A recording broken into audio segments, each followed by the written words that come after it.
If you enjoy the game Pong, or I would argue Hungry Hungry Hippos, the board game, oh yes, showing my childhood, then I think you might enjoy the game called Paddles.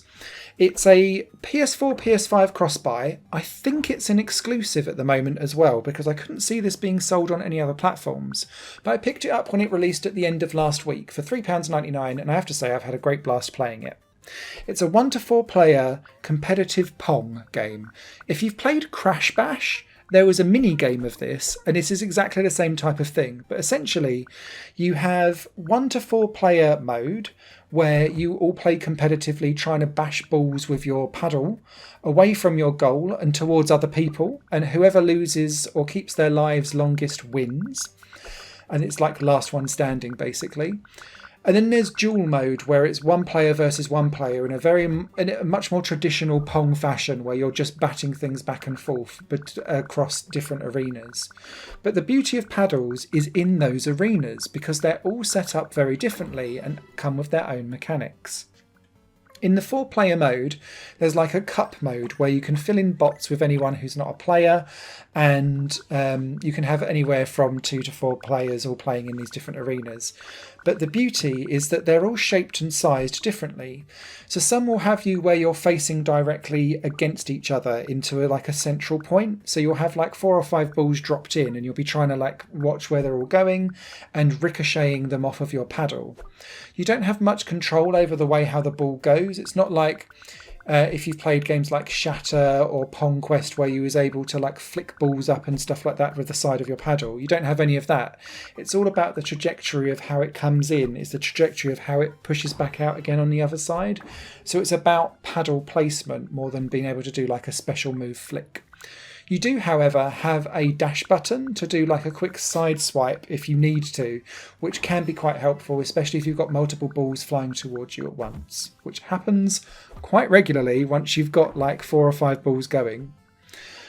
The other arena layouts, though, are different and provide different challenges. So some of them will have you all against the same wall, but looking after a specific area of a wall, which means that you're throwing everything up and then it's all coming back down again, which is quite tricky. And others will pit you against maybe one AI opponent, and it's like a battle of survival against that other player, and then it's a battle of survival against yourself. And then there's other ones, such as there's one where you're in triangles, because there's like a musical themed section in some of the themes, and you're all in your own individual area, but the space is triangular, so you can't just bat something up to the ceiling and have it come back down again. It will hit a diagonal point and bash off everywhere. And so as soon as you've got 3 or 4 balls doing that in a really small space, you're diving back and forth, having to really think quite quickly and carefully about where you're going to go.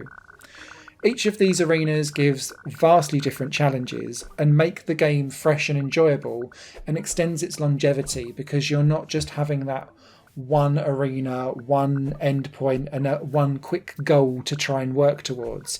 Each arena brings its own challenge, and that's great. In the dual modes as well, there's some extra stuff in there too, around sometimes there's movable blocks that you can kind of smash a ball up against and it will start to form a little bit of a mini barrier. There's another one where there's like sticky like alveoli or silly hairs that like come down like an amoeba that you can kind of get balls caught up in, so that you can try and get things slightly out of play.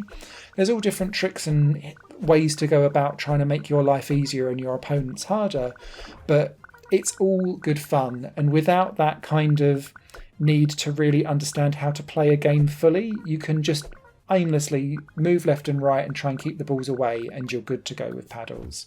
So yeah, if you're looking for a palate cleansing multiplayer game that's good in like 20-30 minute bouts, any more than that and I think you'll have seen most of the arenas and would then be happy to move on, then Paddles I think is right up your street. Priced appropriately, plays like a charm, looks and feels and sounds good too, good controls, responsive, thumbs up from me.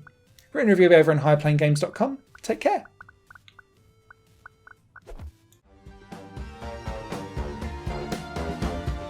Higher Plane Games is part of the Higher Plane Network, a completely independent media outlet supported by people like you.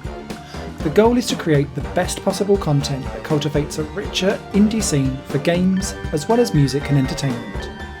To find out more and to get involved, visit patreon.com/higherplane network. Your support makes all the difference, and in return you'll gain access to bonus content and downloads. Thank you for watching.